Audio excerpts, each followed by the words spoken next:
Hello. Hi. Hi. How are you both? Oh, fine, and you? Pretty good? Do you hear us okay? Yes. Ah, Can you perfect. Good. can, can you hear me all right? Yeah, Yeah. perfect. Perfect. So happy late anniversary, birthday. Sorry.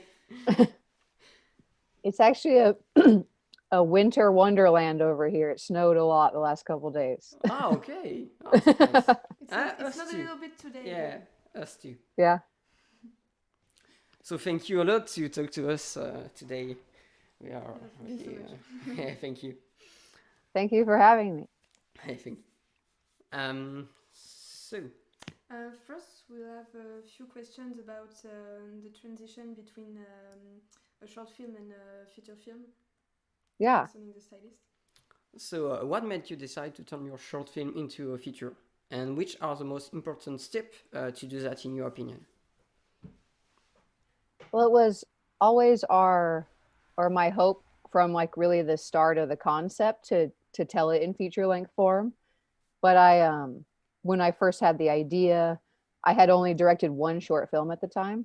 And so I really just felt like I needed more experience before I tried to make that leap, from I'd only made a very short, simple short film before, and just thought it would make sense to start with a short film while working on the feature script. And the idea was that we would then hopefully have the short film as a way to then also pitch the idea to people. So in hindsight, it really did work out that way, but we didn't end up really getting the script where we needed till almost a year after we finished the short film. In hindsight, I wish I would have known to kind of have it all packaged and ready when the short film came out. That's like the biggest lesson I learned. But it is really helpful if you do, have a feature film you're hoping to make. If you think you can, oftentimes we make like fake little trailers or things to, help pitch the idea visually. So if it's something that really I think that could work in a short, and this one I felt like did, we just wanted to start that way. But plenty of people make shorts to pitch a concept that no one ever sees. Yes. But yeah, it helped us in the long run. But I wanted to make it so much sooner, the feature. But now that we've made it, I feel like it was all kind of meant to be this way. Okay. Okay, so, in the short, Claire's salon looks a lot more vintage. Why did you decide to switch to a more modern look in the future for the salon? I'm sorry, could you repeat that? Sorry, I'm Sorry, coming it's closer to the okay. mic. In the short film, Claire's salon looks a lot more vintage. Why did you decide to switch to a more modern look in the feature? Yeah, I love the salon that we shot in the short film Mhm. a lot because I feel like the biggest thing we lost is that the floor in that short film, which has an old style of tile that is a vintage type of tile you barely ever see on any floor anymore. But it was really just a matter of not having access to that same salon, and that salon is so small. It was very hard to shoot in. It was like it looks good on camera, but we're all like up against walls in the corner and had anyone who wasn't needed to not couldn't even be in the location. But the salon in the feature is actually where I work, and I still do hair. Okay. And it I liked a lot of it. It is a little bit more modern, but I like that it had the same color palette. It had the like gold and green, and we brought the purple back in, and I felt like it had a lot of the similarities, but yeah, it is a little more modern. Okay. Okay. So a little question. We wanted to know if the blonde wig that we saw in the feature was the hair that the woman she killed in the short. Is the same. Yes. Okay. Okay. Yeah, I hoped people that had seen the short would, notice little things that we put into the feature. Like there is a basement scene you're probably remembering where she goes back down and kind of pulls one of the old Yes. wigs out to put it on. And yeah, she even says one of the lines Yeah. from the Yes. short too. We were wondering if the short was just if it was just a reference to the short, or if the short was kind of a prequel to the Yes. feature in that way. It's it's weird for me personally, the short doesn't exist before the feature. I just kind of included the scalp and some of the things from it for fun and as a nod to it. But like psychologically, I always imagine where Claire, the lead character, is kind of where she is mentally in the short film at the end, kind of unraveling, Yes. is similar, is basically what we were trying to do in the feature, like a much more dramatic version of her unraveling. So it's kind of trying to capture the same moment in her life, but a much bigger, drawn out version of it. Okay, okay. And so, did you already have the concept for the longer version while making the short? Like the ending and Yes. everything. For the ending, yes. Especially. I didn't have the feature ending yet when we made the short. I have this love for sad, tragic films as well as scary movies. So the short, we ended on this sad note, and I wanted the feature to be sad as well, but much bigger. And a lot of my influence, it's actually, when the idea dawned on me for it to kind of culminate at this wedding, I realized it could give me like a lot of the things I dreamed of out of the ending, like this huge set design that's very like gothic and detailed, and kind of this whole theatrical type of feeling for the end. And I really love like Romeo and Juliet and Shakespearean type tragedies, so I felt like we could set something like that kind of up with this. All the wardrobe, the natural parts that are part of a wedding just kind of made it all the bigger and more dramatic. So I thought of that and then worked my way back. I was like, that's the ending. Once I figured it out, I was so excited. Okay. So we had a few questions about the characters and their representation in the movie.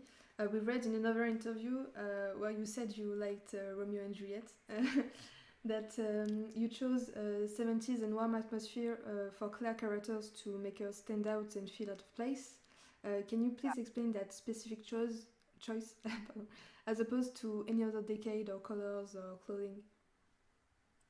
Yeah, the specific color palette we chose for Claire kind of naturally led that way in a weird way with the short. I watched, it's kind of silly, I actually watched David Fincher's film Zodiac not long before we made the short film, and I became obsessed with his use of yellow in that movie. And then I became obsessed with yellow, kind of more of the mustard gold yellow that we have her in so much. She wore a dress of that color in the short, and I just fell in love with how it looks with her red hair. And we decided like that would be, with short, it's only one so we didn't really figure that out feature. What does her whole life look like? And it was like a dream of mine that we could make Claire's look kind of iconic, because she has to wear a lot of different outfits since time is passing, but I wanted it to feel like something you could like dress up as. So we wanted it to feel very like she has this specific look, even if it's a little bit, like a different piece each day. But the 70s thing, it was really just kind of started with that color palette, and I feel like that color palette was very big in that time. And wasn't necessarily that we wanted 70s, it's just that palette. And I wanted, even with the feature, we wanted opposites, like she's kind of has one look, and then the rest of the world is, modern. And to go with modern, we went with like cool, bright colors, so that she would always, if she wasn't at home or the salon, she really stands out. And it really just started as making Olivia the opposite, our other lead character. She's, in my mind, like the anti-Claire. And so we wanted everything about her to be the opposite, like the way she acts, the way she dresses, her home.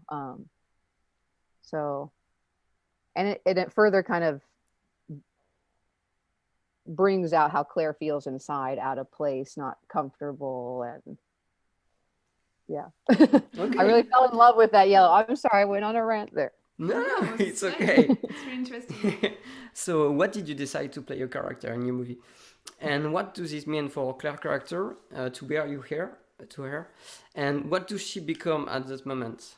Does she bring an access to your personality into the character? When the decision for me to do it was actually kind of like I feel like a childhood dream I was just trying to live out. Always thought it'd be cool to get killed in a horror movie, but I do get really I get really camera shy, especially with the whole crew, and I can like lock up. So I really had to decide, like have these talks with myself, like, are you going to do this, Jill? Because you can't back out once you decide to do it. Because for the special effects for this movie, really for any movie, but this one is even kind of takes longer to create. You've got to, anyone that we were going to kill in the movie, we had to get a wig that would match their hair, and then add to it, create all this. It's a very layered and detailed effect to create it. So part of me doing it was like a dream thing, and then it was also practical, because we're like, I'll do it for, we don't have to pay me. We were doing this like on a very tight budget, and my hair is easier to turn into a wig. It was just solid black. And so we just decided to do it. But once that, the day of actually, when it came down to shoot it, it was an eye-opening experience to be on that side and laying in blood for hours waiting for stuff to happen. I was like, it's freaking cold. But in the film itself, that's a really climatic moment in the film, where Claire's really kind of breaks and is kind of unrecognizable at this point. Was our idea, like, you know, she's still wearing a nightgown that's not hers, a coat that's not hers, and she's acting nothing like we've seen her act like before, like she's totally in a psychotic state. And so it's kind of like a little trick we're trying to pull on people, like, oh, maybe now she's got her fix. Tomorrow she'll be fine for the wedding. Yeah. Speaking of the wedding, we were so taken aback by the scene completely. And we were wondering, we had a little debate about it, if at first it was the character of Olivia Big Grant under the veil as she walks down the aisle, and then switched to Claire. Yeah, we it's weird to talk about all this stuff because I feel like I'm spoiling, but everyone is seeing it now. But we did do that. Scene was very challenging to shoot, but there's so much that goes into it. We even had to have 2 wedding dresses made for it, which were custom made dresses, and because our actresses are much different heights, I thought they could wear the same dress, but apparently we can't hem it 5 inches on set. So but at first we weren't gonna, this kind of all dawned on me in a location scout. This was probably not my production designer, Sarah Sharp, said this idea, and then she sent my mind reeling way further than I think she hoped. But she's like, what if we just have Bria Grant, the actress who plays Olivia, walk down the aisle so that we don't give it away yet, so people don't guess. And like we have her go all the way up and, you know, pull up the veil and everything. And I was like, that's a good idea. But then I was like, oh no, we have to have both of them do everything. And then we could cut back and forth. And I just had this idea, like, then we could really like mess with people's minds. Like, I don't, like, who knows what's actually happening? I don't know anymore. Yeah, you did it already. It worked. It's work. Because there's a lot of films I look to, like Persona, Bergman's film, a couple older films that were about the same kind of themes, like a woman obsessed with another and them kind of becoming one. And I would like that idea of like, maybe our ending is kind of a little surreal. It's not totally, you're not totally sure what happened because you never see Olivia. But yeah, if you really pay attention, the walking down the aisle, it's Claire, and then it's Olivia, and then it's Claire again, and then it's Olivia underneath when she's pulling it up, and then we switch really fast to it being Claire. our editor did lots of fancy effects here, switching them back and forth. Okay. That's where our digital effects come in, is hiding that stuff. Okay. So now we want to ask you a few questions about yourself and your relation to cinema. Have you always been passionate about cinema and movies, and how did you decide to start making short films? Yeah, I've always loved movies since I was a little kid. And like I said about sad movies, one of the first things I discovered was it sounds so morbid now to say it, but when I discovered movies that could make me cry, I thought like, I loved it. I mean, as a little kid, like The Land Before Time, for instance, a very sad animated film from the 80s. So I fell in love with like how much a movie could affect you emotionally, and like it wasn't just passing entertainment. And so then when I discovered scary stuff, I think it was a similar thing. It was like, it's affects you, it's not just it's like a ride and almost like a challenge to watch sad and scary movies. And so I love the combination of the two, but I didn't till I was much older, like almost 30 years old, make my first short film, which I was inspired by I started going to some horror conventions finally, and met, independent filmmakers, saw some of their shorts and features, and I was like, wow, normal people do this. Like I got almost like I didn't realize that you could do it if you weren't like a, Hollywood millionaire to start off. Mm-hmm. So it was seeing like regular people make stuff that looked really cool, and I was like, people do this. Because when I was younger, I would mess around with stuff, like 12, 13, my dad's like giant camcorder, and I always took pictures a lot growing up and played music. So it's like a lot of little things in the creative world. And then it just dawned on me that this filmmaking world's out there. And once I started, it just became obsessed. And yeah. Okay. Didn't stop. I never learned how to do it officially. I didn't go to school or anything. That's really cool. Film school, I mean. Yeah. And so we wanted to know, because you are an art stylist, do you think it's important to only write about what you know? In that situation, that's like was a huge part of the inspiration. It was so many people ask and they'll joke, like, do you have fantasies about killing your clients? I don't, but it was really kind of a mixture of the idea of like write what we know, and the low budget indie filmmaker thinking of like, what do I have access to that's unique? And I was like, I know I have millions of friends that work in salons, and it was just something I realized that like really hadn't been done, and something I felt like I could bring a unique voice to, because I actually know the world. And it was really important to me. It still is a like hairstyle. Realize like that's really we would do that, or like I can tell they put the time into trying to make it as realistic as possible, which I kind of realized maybe why people don't make movies in salons, because shooting a hairstyle is very complicated. It's not easy. But those scenes about hairstyle and Claire doing hair were really some of our favorites, our favorite shots in the movie. Yes. So thank you. You clearly put a lot of work and thought into it, so it really pays off. Thank you. So we have a really important question. Do you like doing hair for weddings? No, that part is based on me. There's a lot of me in Claire, which is funny and scary sometimes maybe, but the wedding, I don't love doing weddings, and it is I feel like for the same reason I think Claire doesn't, because it's just a stressful setting.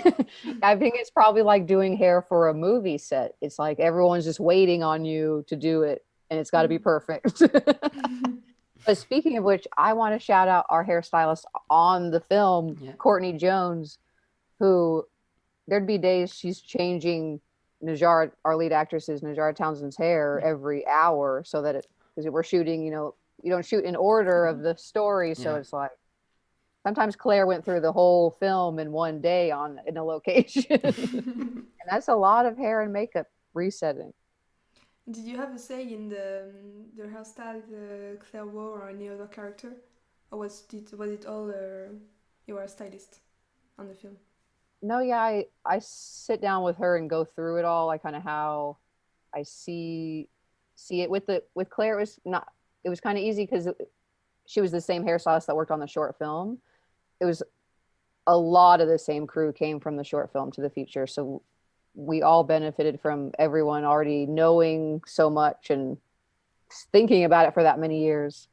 But no, yeah, we kind of, I sit like with kind of each production head and go through everything. I have, especially with hair, I have a lot of thoughts as a hairstylist, but I never do it on my own movies. A lot of people ask that. I'm like, if I was doing hair, I wouldn't have any time to think about directing the movie as well.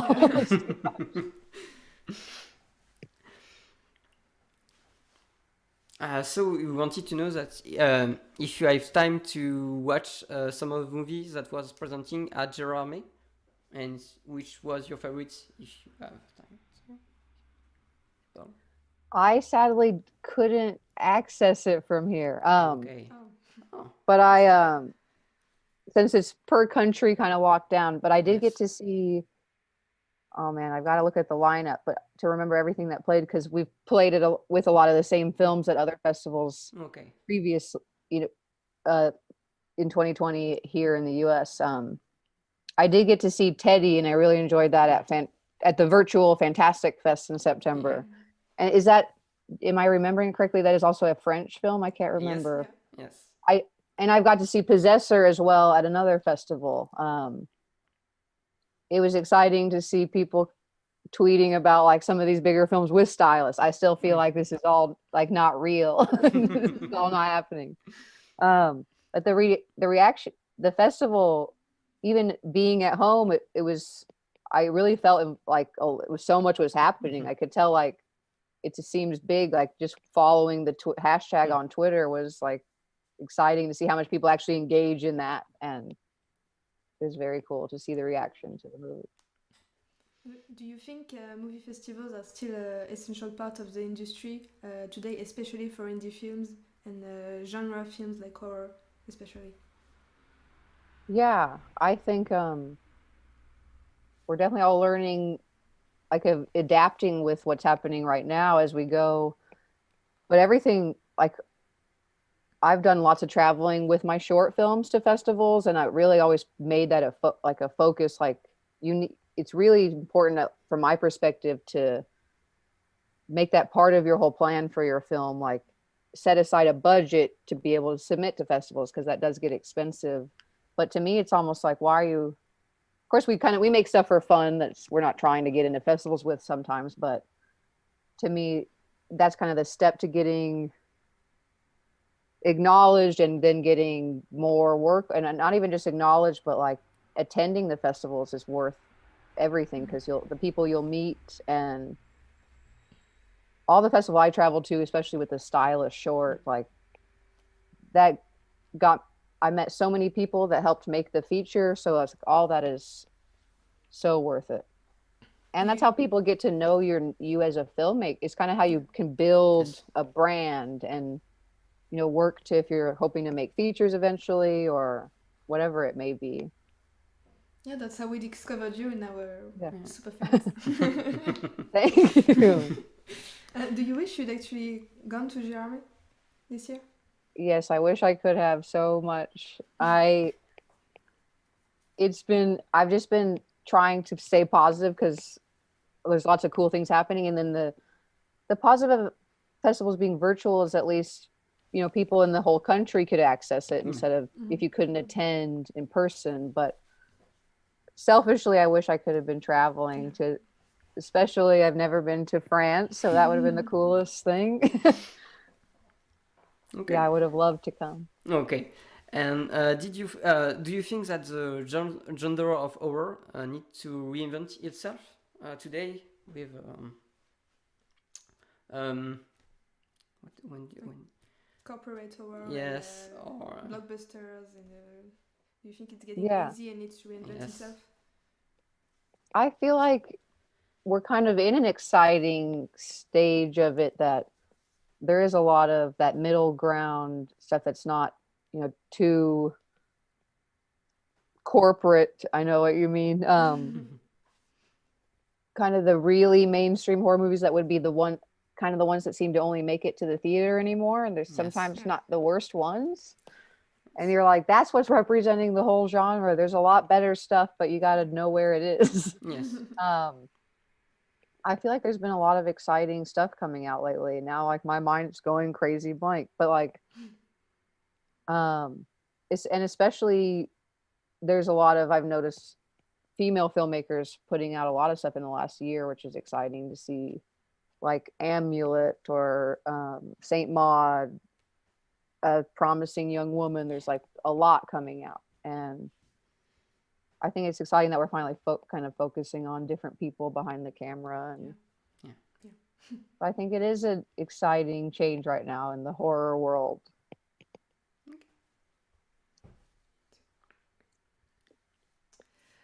What was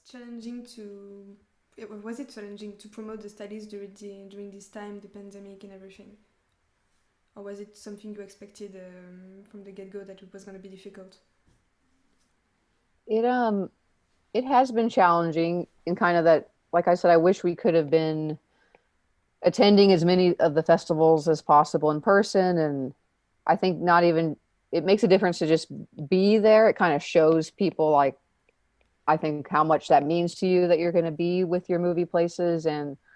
But thanks to the internet and social media, that we can, you know, half of the networking we do, even when we can go to festivals, is still on social media. So I've just put more focus onto there and really kind of planned out campaigns for it. And we're especially getting ready to do a lot of that as the film's going to start to release here in the spring, you know, beyond festivals.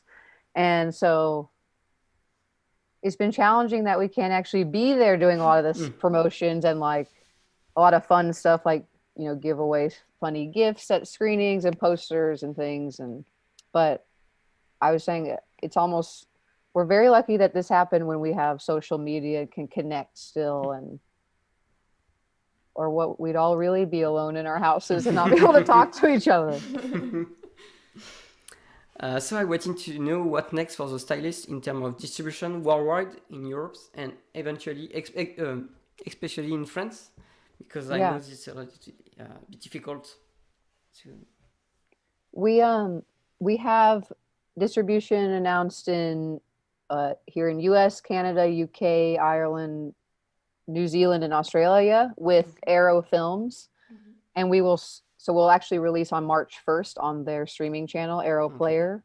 Then on Blu-ray and VOD in June. Okay. But we have distribution in France actually already. Okay.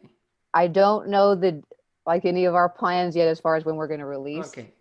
So I don't think I'm supposed to say any specifics. No, okay, but that's great because actually, I love to have physical media, so that's great. It was listed. It was listed on the website for the film festival though, so I could probably say we're with Factors Films. I may be pronouncing that incorrectly, but I'm excited. I know they do plan to put out a physical, hopefully, as well as because they were asking about adding the short film as well, like as a special feature, and I was like, heck yeah, we'd love that. So I hope to start hearing details about when, but we have got distribution there. Okay, great. We've talked to a few people about it, and everyone wants to see it. Here's the short film. Yes. Okay. So, and are you currently working on your project yet, or are you still focusing on the Stylist only? It's both. It's crazy, kind of like after you finish a movie, there's so many things to do for that same movie, like create trailers and posters, and we're making a lot of fun special features for the Arrow Blu-ray, and a lot of stuff I need to do this month, in fact, before that's due. But so that is taking up lots of time plus, but I am attached to direct a couple films that with like a couple other writers and team of producers, and we're just kind of in that phase of trying to develop it and put it together and see if we can make it anytime soon, which I've been in that phase with a lot of projects. You kind of keep a lot moving and hope one takes off, which is really what inspired us to just make the Stylist. We mostly did on our own because we were, after years of trying to get a movie made, you're just finally like, we got to do this. We got to figure out how to do this now. And if you have any projects, are you planning to fund them through Kickstarter like you did with your other projects? We don't have any plans to do that. We hope to not. It is an amazing thing. Nothing against Kickstarter, of course, and we couldn't have made the movie without everyone's support and just having access to something like that. But we do hope we can start getting stuff financed a little bit easier, but I know it's never easy, no matter, even when you've made quite a few films, it still is, and it's, to me, it's not even something that I feel any bitterness about. It just seems like that makes sense. It's really, every filmmaker, we're kind of asking for the world. We're like, give us all this money, and we're going to go make this movie, and maybe you'll make your money back. So it is a crazy thing, and I feel like anyone is lucky if it happens for them. But the team that I made the Stylist with, we do want to make more stuff together, and so it's a challenging time right now. It's already challenging to try to make a movie, and then now it's a pandemic situation going on. Do you want to maybe turn any other of your short films into features, or are you planning to do original projects completely different? It's not actually necessarily my intention to turn any of them into a feature.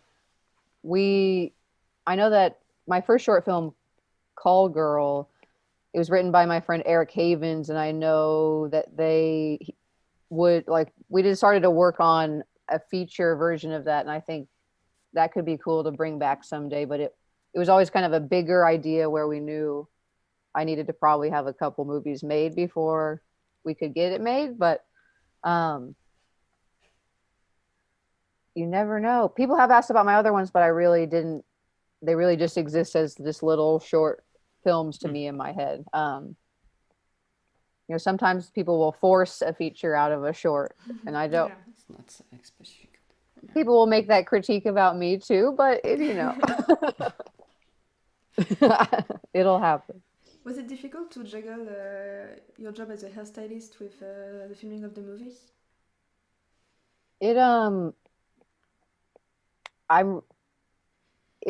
It's nice because I technically work for myself, so I could take off I took off a whole month to shoot the movie, but it's then a sacrifice for that job because my clients may have to go to someone else, or so I end up putting filmmaking so far ahead of everything that it does make other stuff suffer, but I felt lucky that it's the kind of job that I can, I might work half the day, spend the other half the day working on film stuff.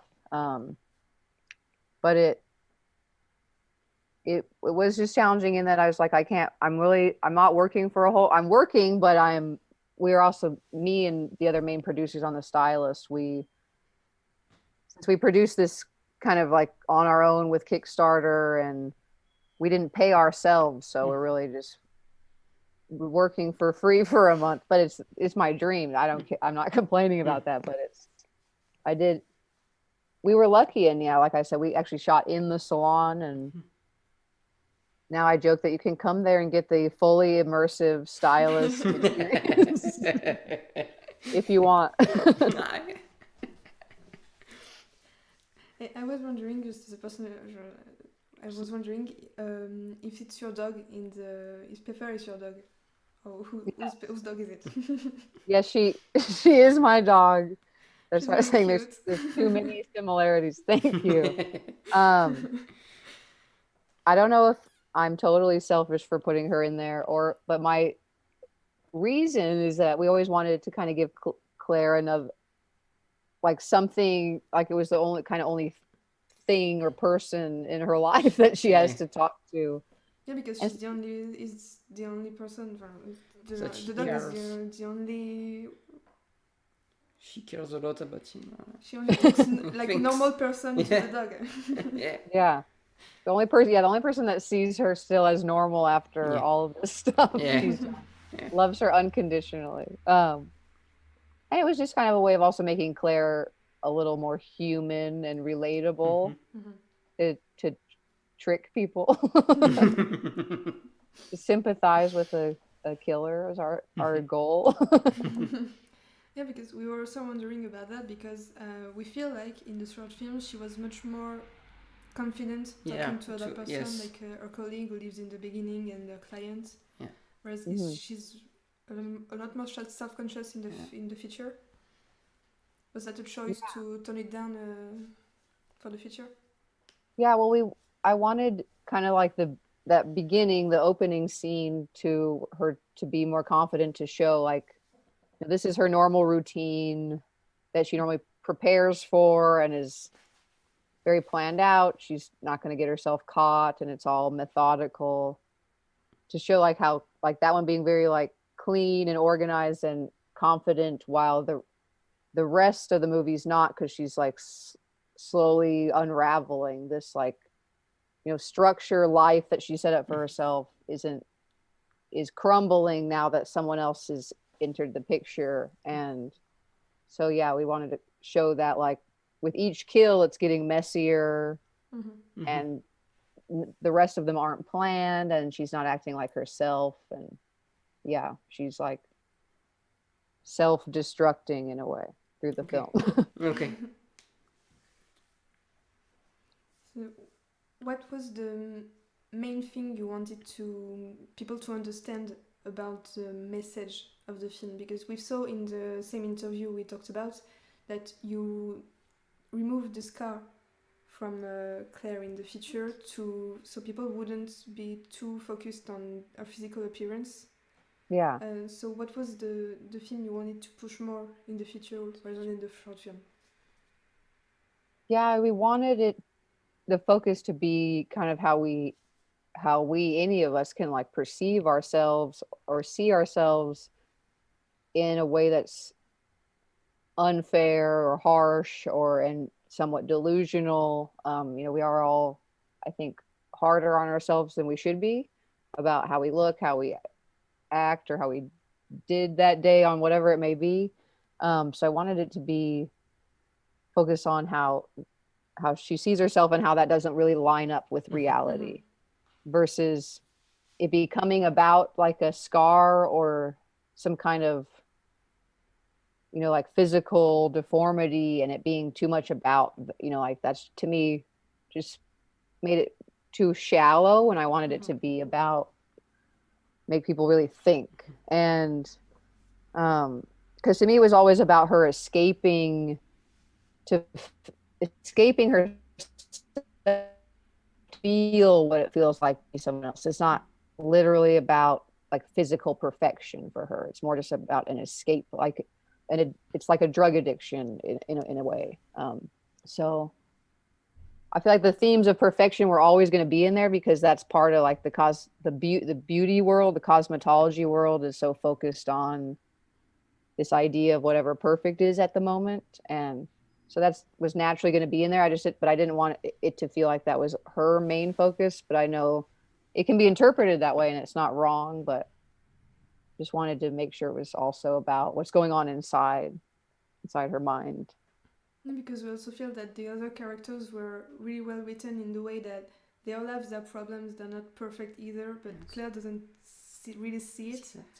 Yeah, we tried to, like the camera, we try to always portray everyone the way Claire sees them. So it's delusional too. Like, I know when I would talk to Bria Grant, the actress that plays Olivia, about like who Olivia is, I was like, Olivia is a full real person, but Claire, we're mostly going to look at you how Claire, like the camera is going to look at you the way Claire sees you, but I don't want you to play her that way. It was like this layered thing of, but I felt like in situations it really worked. Like we bring you so far onto Claire's side that things that aren't as big, as dramatic as they should be, feel like they are. Like there's that scene outside by Olivia's car where there's kind of this confrontation, and it feels very sad for me when I watch it. Like, why is she being so mean to her? But she's really just kind of setting boundaries that I think are totally understandable. But from Claire's perspective, it's like the end of the world, and that's how we wanted it to feel for like how she feels. So there's a few moments like that, like kind of also Olivia's husband, Charlie. I feel like we kind of make you not like him through the film, but there's really no reason not to, other than Claire doesn't like him. She doesn't really have a reason either, other than he's just in the way.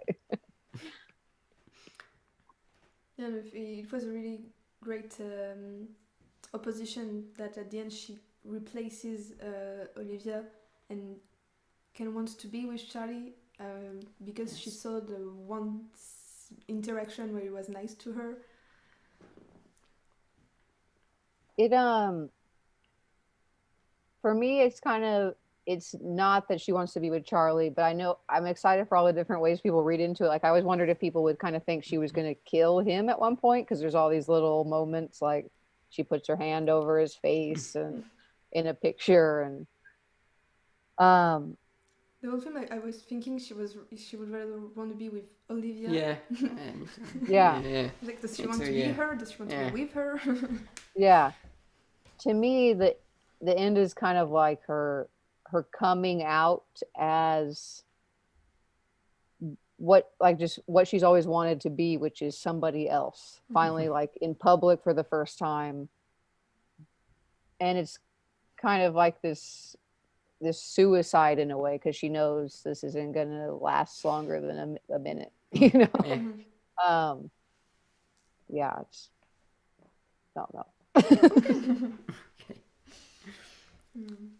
Did you have something to tell to newcomers in the movie industry that you learn in your time making short and no feature film? I'm sorry, I didn't hear the beginning of it. Sorry.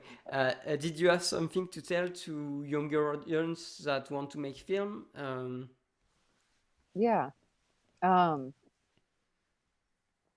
I think a lot of it is kind of just, when you first kind of think of the idea, it can seem so overwhelming because it's so many different parts and people need to. So one of the biggest pieces of advice I can give is just to realize it's not something that you do by yourself. Although there are people who have shoot the whole thing by themselves, but you don't have to do that, and that's not necessarily what's common. Is to really like break it down, and like I feel like anyone that's successful at anything tells you to like make lists and break things down, and then you actually see like this is doable, like one step at a time. But like the big picture seems like there's no way, because it's really just about like breaking it down, like what do I need, who do I need, and then you slowly go find those things. And it's really about like finding what I call like your film family that you can create with, and they'll help you find the other things you don't even know you need yet. But really just to like go after it. And it's all about just, I think, holding ourselves accountable, because we all want to do stuff.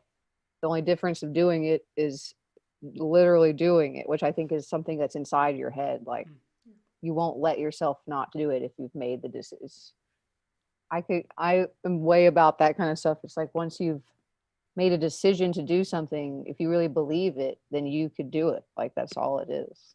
But you got to hold yourself accountable, which is hard. I struggle with it. Thanks to a huge team. On this feature, there's probably like a 50 to 100 person crew, and that's not even our cast. Yeah. It's a lot of people. Do you have any more questions? No. Thank you so much to talk to us. Thank you. Thank you so much. So when's the movie release on Arrow film again? March 1st. March 1st, so okay. Very soon. Okay, oh my God. Okay. Okay. Very excited. excited? I'm very excited and nervous, but good nervous, you know. Yeah.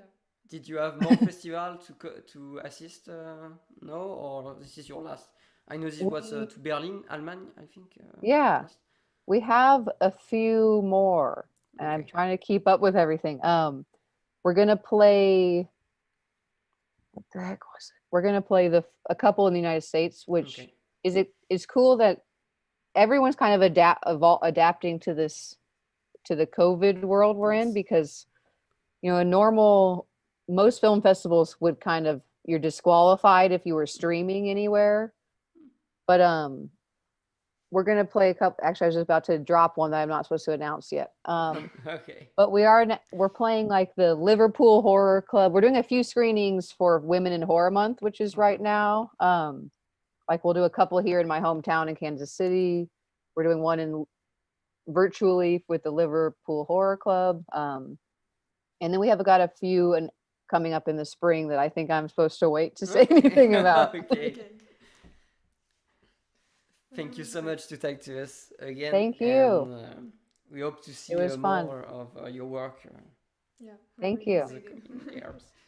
Really excited for what you're coming out for movies next. Thank you so much. I can't wait to be making something again. Have a nice day. Thanks for having me. Thank you. Bye. Bye-bye.